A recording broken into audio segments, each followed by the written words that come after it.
Please raise your right hand. Do you swear that the testimony that you are about to give shall be the truth, the whole truth, and nothing but the truth, so help you God? I do. Thank you. Let the record show that the witness answered in the affirmative. Our only witness today is Mr. Sundar Pichai. Mr. Pichai is the Chief Executive Officer of Google. Your written statement will be entered into the record in its entirety, and we ask that you summarize your testimony in 5 minutes. To help you stay within that time, there's a timing light on your table. When the light switches from green to yellow, you have 1 minute to conclude your testimony. When the light turns red, it signals your 5 minutes have expired. Mr. Pichai, you are very welcome, and you may begin. Chairman Goodlatte, Ranking Member Nadler, distinguished members of the committee, thank you for the opportunity to be here today. I joined Google 15 years ago and have been privileged to serve as CEO for the past 3 years. But my love for information and technology began long before that. It's been 25 years since I made the US my home. Growing up in India, I have distinct memories of when my family got its first phone and its first television. Each new technology made a profound difference in our lives.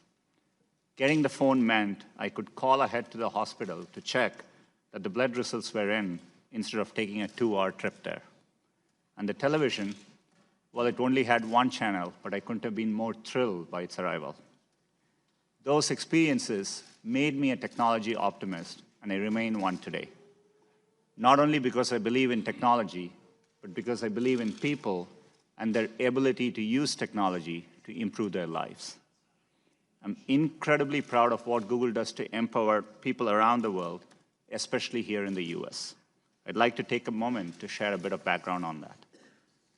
20 years ago, 2 students, one from Michigan and one from Maryland, came together at Stanford with a big idea: to provide users with access to the world's information. That mission still drives everything we do, whether that's saving you a few minutes on your morning commute or helping doctors detect disease and save lives. Today, Google is more than a search engine. We are a global company that's committed to building products for everyone. That means working with many industries, from education and healthcare to manufacturing and entertainment. Even as we expand into new markets, we never forget our American roots.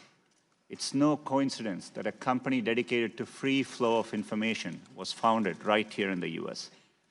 As an American company, we cherish the values and freedoms that have allowed us to grow and serve so many users. And I'm proud to say we do, and we will continue to work with the government to keep our country safe and secure.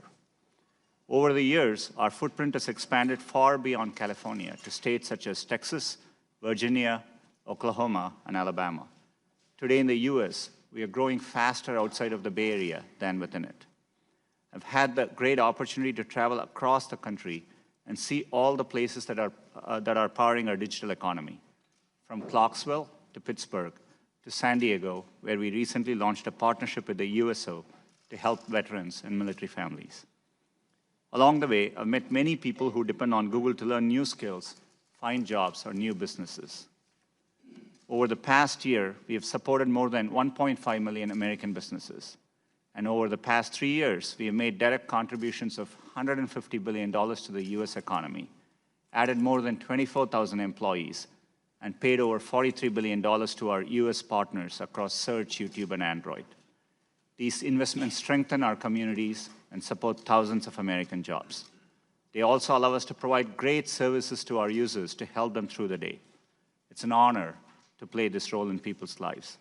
And it's one we know comes with great responsibility. Protecting the privacy and security of our users has long been an essential part of our mission. We've invested an enormous amount of work over the years to bring choice, transparency, and control to our users. These values are built into every product we make. We recognize the important role of governments, including this committee, in setting rules for the development and use of technology. To that end, we support federal privacy legislation and proposed a legislative framework for privacy earlier this year. Users look to us to provide accurate, trusted information, and we work hard to ensure the integrity of our products. We have put a number of checks and balances in place to ensure they continue to live up to our standards. I lead this company without political bias and work to ensure that our products continue to operate that way.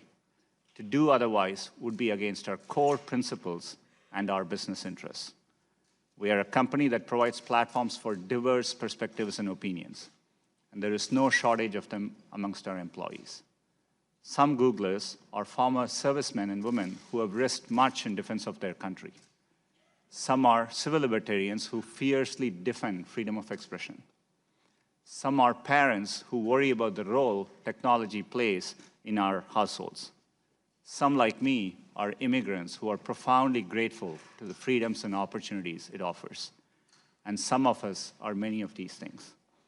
Let me close by saying that leading Google has been the greatest professional honor of my life. It's a challenging moment for our industry, but I'm privileged to be here. I greatly appreciate you letting me share the story of Google and our work to build products worthy of the trust users place in us. Thank you for the opportunity, and I look forward to answering your questions.